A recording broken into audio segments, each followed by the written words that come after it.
faisait quasiment 4 à 5 ans que j'étais sur une super distrib qui s'appelle Ubuntu Budgie.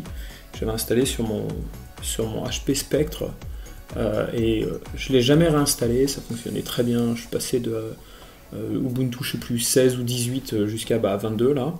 Et j'avais tellement tweaké le truc que ça finissait un petit peu par partir en vrille. Et dernièrement, j'avais vu KDE qui avait sorti son nouveau bureau Plasma en version 25, je sais plus. Et je me suis dit, en lisant l'article qui présentait ça, que ça avait l'air vachement cool. C'est ce qui fait que j'ai voulu réinstaller mon ordinateur. Et puis, au lieu de réinstaller un Ubuntu Budgie, qui me plaisait beaucoup, je me suis dit que j'allais tester Kubuntu, donc avec l'environnement Plasma KDE.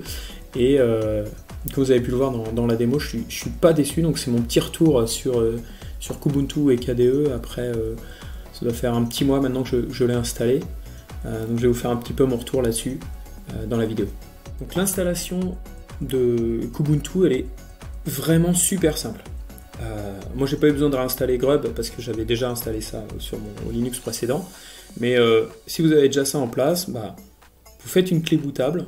Donc moi je prends Balena Etcher qui fonctionne très bien. On va télécharger Kubuntu, la dernière distro à jour, en torrent sur leur site officiel.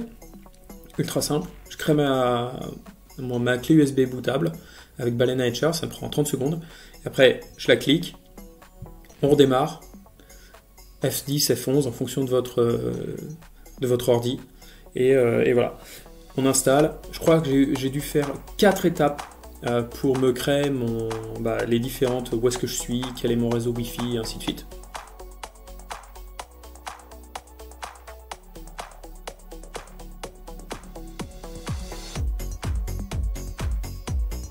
Et j'étais dans KDE et Kubuntu. Au départ, je dois avouer, c'est pas trop mon délire parce que c'est la barre en bas, machin, c'était pas très joli, mais j'avais vu qu'il y avait des grosses possibilités. Et c'est vrai que quand on regarde tout ce qu'il est possible de faire, c'est assez fou avec KDE Plasma. On peut quasiment tout tweaker. Et ça me plaît beaucoup. Donc en fait, ce qui se passe, c'est qu'on dit, voilà, je vais aller choisir un thème global. Donc moi, ça c'est les thèmes qui sont de base. Vous pouvez prendre un thème qui s'appelle Fluent Round Light qui ressemble énormément à Windows 11, White Dark qui ressemble énormément à White côté macOS, Kubuntu, et il y en a plein d'autres en fait. Si je veux en prendre d'autres, tu cliques là, et là en fait, tu as accès à une multitude de thèmes différents en tout genre. Alors il faut aller regarder le détail. Moi j'ai trouvé ça dingue, c'est vraiment top. Donc il suffit de le faire descendre et de dire je veux l'appliquer. Après il y a d'autres choses, c'est les thèmes d'applicatifs. Voilà, je peux dire je préfère les checkbox comme ci ou comme ça. Pareil, je peux en prendre d'autres. Je peux configurer les icônes, la toolbar, où est-ce que je les mets, où est-ce que je les place, et ainsi de suite. Donc c'est vraiment assez fou. Le style là qu'on a, donc voilà, en fonction de du thème global que vous avez pris. Donc moi, malgré le fait que j'ai pris White, j'ai pris le thème global de Monterey. Les couleurs globales, est-ce que je veux une couleur d'accentuation ou pas? On peut vraiment tout tweaker à ce niveau-là, c'était assez génial. Window Decoration, donc en fait ça, c'est où sont placés les boutons en haut. Donc voilà, moi j'ai dit que je voulais des boutons qui ressemblaient à ce qu'il y avait sur macOS, et je les voulais là pour refermer, pour minimiser, pour maximiser, et le menu. Parce qu'en fait je me suis aperçu que moi j'aurais bien mis le menu ici, mais quand je mets le menu ici, en fait la petite pop-up elle se met hors de mon écran, et ce qui fait que ça donne ça, plus le menu ici. Donc ça c'est génial. Les fontes, on peut changer absolument tous les icônes. Bon, l'idée c'est de prendre vraiment le pack d'icônes du thème, mais voilà, si on a envie d'en changer, c'est tout à fait possible. Et donc ça marche pour tout. De la même façon, le splash screen qui est assez tweakable aussi, on peut mettre absolument tout ce qu'on veut. Moi j'ai gardé celui qui est dans le thème, mais il y en a plein d'autres qui sont top. Il y en a même certains où il y a des gifs qui s'animent sur le workspace. Donc il y a ça. Le window management, là vous pouvez voir, il y a plein de choses que je trouve trop fort pour la façon de gérer ça. Pareil, les différentes façons dont ça s'anime. Donc vraiment, il y a tout qui est tweakable. Quelque chose aussi que j'adore dans macOS, c'est les coins actifs. Donc là, c'est pareil. Alors, c'était moins bien sur Ubuntu Budgie, c'était possible, mais c'était moins bien. Donc là, on peut faire tout ce qu'on veut, les différentes actions. Donc voilà, ça nous montre le bureau, ça nous montre les apps, et voilà, c'est top. Et puis bah, moi en bas, là ça lock, c'est le truc auquel je suis habitué, donc franchement c'est ce qui fait que ça rend ça génial. On balance la souris vers le coin actif en bas à droite quand on s'en va, et la session est lockée, donc c'est plus sécurisé. Après il y a quelque chose qui est assez fort avec Kubuntu et KDE, et surtout le KDE Plasma, c'est le lat dock. Donc en fait il faut l'installer, et ça nous permet après d'ajouter des widgets. Il y a tout plein de widgets, donc c'est tout ce que j'ai ajouté là, que je vous ai montré au début de la vidéo. Donc je peux ajouter des activités, le Bluetooth. Donc voilà, par exemple ce widget là, bah, ça va être ça en fait. On peut configurer le dock, donc c'est le dock en fait qui reprend tout ça, plus ce qu'il y a au-dessus, donc que j'ai mis là.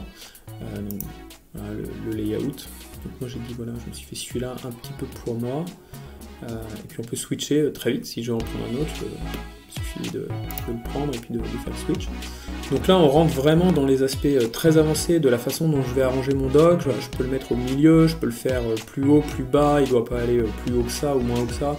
Je peux faire pareil sur tout ce qui est là-haut. Donc là je peux dire là, je voudrais des widgets, je voudrais ajouter un dock. Si j'ai envie d'avoir une barre en haut mais aussi une barre sur le côté pour mes apps, je peux. Là c'est la visibilité, est-ce que ça monte ou pas. Là vous avez les différences avec le zoom on over, les effets, toutes les tâches. Voilà. C'est vraiment ultra configurable, donc ça c'est le premier truc j'imagine que vous allez installer pour avoir un dock qui est vraiment super, le dock Latte, c'est vraiment top. Et puis après on installe vraiment absolument tout ce qu'on veut. Donc Discover c'est l'App Store de KDE et de Kubuntu. Donc vous voyez là, voilà, et puis là il y a à peu près toutes les applications qu'on veut. Donc KDE n'est pas avare en applications, et là elles seront super bien intégrées dans l'environnement. Donc là on commence à ramer un peu. Voilà, et donc là vous en avez vraiment des tonnes. Donc là par exemple tu sélectionnes Cellarius, et là tu as les différentes possibilités qui sont là. Discover, vraiment très cool comme app. Donc voilà pour un petit tour d'horizon rapide de Kubuntu et du KDE Plasma Dock. Il y a plein de vidéos qui vous montrent comment faire ça en live. Si vous voulez que je vous en fasse une pour vous montrer comment j'ai réussi à atteindre ça, pourquoi pas, on pourrait faire ça.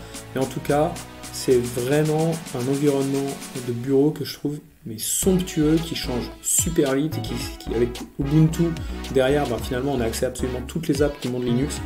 Donc je ne peux que vous recommander d'aller essayer Kubuntu sur votre ordinateur, ça fonctionne vraiment au top.